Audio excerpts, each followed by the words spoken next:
തീരുമാനം എടുപ്പിക്കാൻ പറ്റിയ വമ്പൻ ശ്രമം ആരാണ്?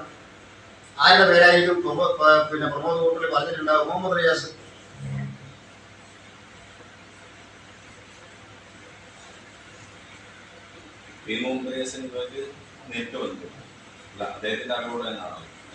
ഞാൻ ചോദിക്കുന്നത്, പ്രമോദ് കോട്ടൂർ വിചാരിച്ചാൽ PSC എന്നൊക്കെ നൽകാൻ വേണ്ടി പറ്റില്ല. അദ്ദേഹവും മാധ്യമങ്ങളോട് പറഞ്ഞത് ഞാൻ ഒരു ചെറിയ മീനാണെന്നുള്ള അദ്ദേഹം പറഞ്ഞിട്ടില്ല. അത് വ്യക്തമാണല്ലോ. PSC അംഗത്വം നൽകാൻ തീരുമാനമെടുപ്പിക്കാൻ കഴിവുള്ള കോഴിക്കോട്ടുള്ള ആള് ആരാണ്? മന്ത്രിസഭാ തീരുമാനം വേണമല്ലോ. അതിന് നേരത്തെ തന്നെ പറഞ്ഞു കേൾക്കുന്ന പേരാണ്. ഇപ്പൊ ഇടപെട്ടിരിക്കുന്നത് സംസ്ഥാന നേതൃത്വം ആവശ്യപ്പെട്ടിട്ടാണ് കോഴിക്കോട് ജില്ലാ കമ്മിറ്റി ഇത് ഒതുക്കാൻ വേണ്ടി ശ്രമിക്കുന്നത്.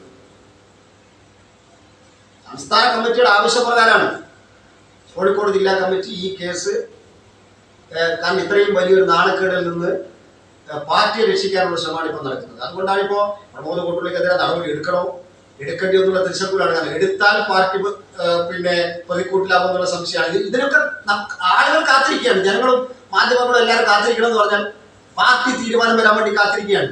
അതാണ് ഞാൻ ചോദിച്ചത്, എന്തിനാണ് ഇവിടെ വിജിലൻസ്? സ്വമേധയാ കേസെടുക്കാൻ പറ്റാവുന്ന വിധത്തിൽ എത്ര വാർത്ത വന്നു ഇതിനെ സംബന്ധിച്ച്? കേസ് രജിസ്റ്റർ ചെയ്തോ?